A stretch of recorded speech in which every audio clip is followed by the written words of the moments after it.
Salut! Je vais prendre quelques minutes de ton temps pour te parler de l'organisation de ton garde-manger.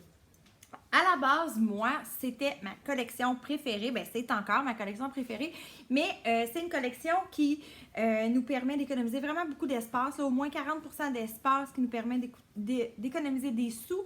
On peut acheter en gros quand on achète avec les Tupperware pour les remplir. Puis en plus, bien, on n'achète pas deux fois parce qu'on sait ce qu'on a. Puis en plus de ça, on économise bien du temps parce qu'on voit au travers qu'est-ce qui nous reste. Donc quand on part pour l'épicerie, c'est hyper facile de savoir où on en est. Donc, la collection modulaire de Tupperware est faite tout simplement, je vais te montrer là, comment pour les plats. Ils ont un côté avec une pellicule diaphane qui fait que la lumière passe moins pour ne pas tes aliments les abîmer. Devant, tu as la fenêtre pour bien voir. Cette fenêtre-là, si tu vois bien sur mes plats, moi, il y a plein d'écritures. En fait, j'écris dessus avec un Sharpie permanent. Ça s'efface avec une gomme à effacer blanche du commerce pour pouvoir écrire ce que j'ai dans mes contenus. J'ai 5 formats différents dans ma collection modulaire. Donc, j'ai du ovale, comme celui-ci. J'ai du super ovale. Donc, si tu vois la comparaison entre les deux, ovale, super ovale, c'est deux grandeurs différentes. Ensuite de ça, on a du carré, comme celui-là ici, et du rectangle, comme ça. Voilà. Donc, avec le carré, se superposent très bien les ovales. Tu le vois bien. Tu peux les mettre deux, un à côté de l'autre. Et avec le rectangle, superpose le super ovale, un à côté de l'autre. Ça va très bien aussi. Donc, le garde-manger Tupperware, il s'appelle modulaire parce que ça se module très bien. Tous les contenants ont des chiffres en dessous. Là, je ne vais pas te montrer celui avec la farine, tu ne verras pas. Si tu regardes bien, là, ici, il y a la forme ovale, c'est 1. En dessous, c'est inscrit la capacité que tu peux avoir.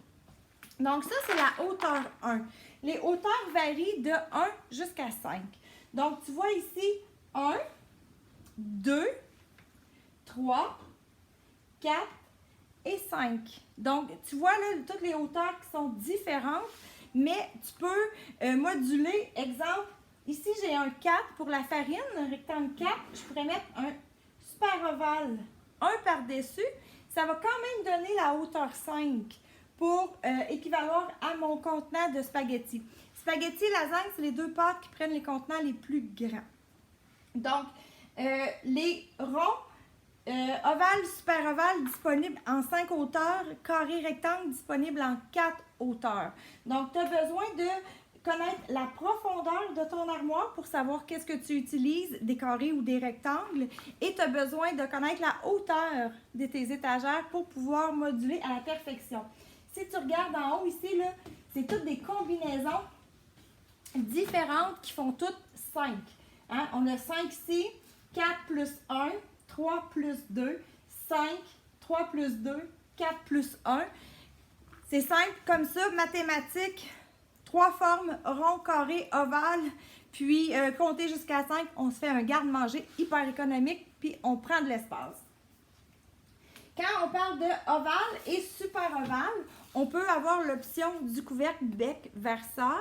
Donc, pour les céréales, le riz, les pâtes, c'est quelque chose qui est très utile à avoir.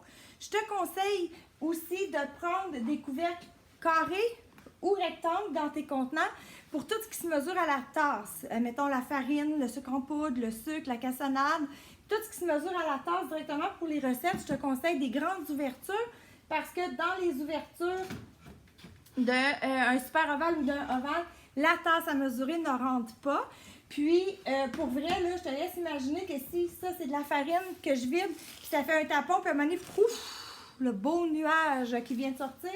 Donc, ça arrive à tout le monde dans ces moments-là. Par la suite, petit conseil que ta conseillère, en fait, moi, je peux t'aider, mais les chartes. Okay? C'est des chartes qui sont connues, on peut te la partager pour savoir qu'est-ce que tu as besoin comme contenant dans ton garde-manger. Donc, avant de faire ton garde-manger, tu mesures ta profondeur, ta hauteur, puis tu cibles ton besoin de ce que tu consommes.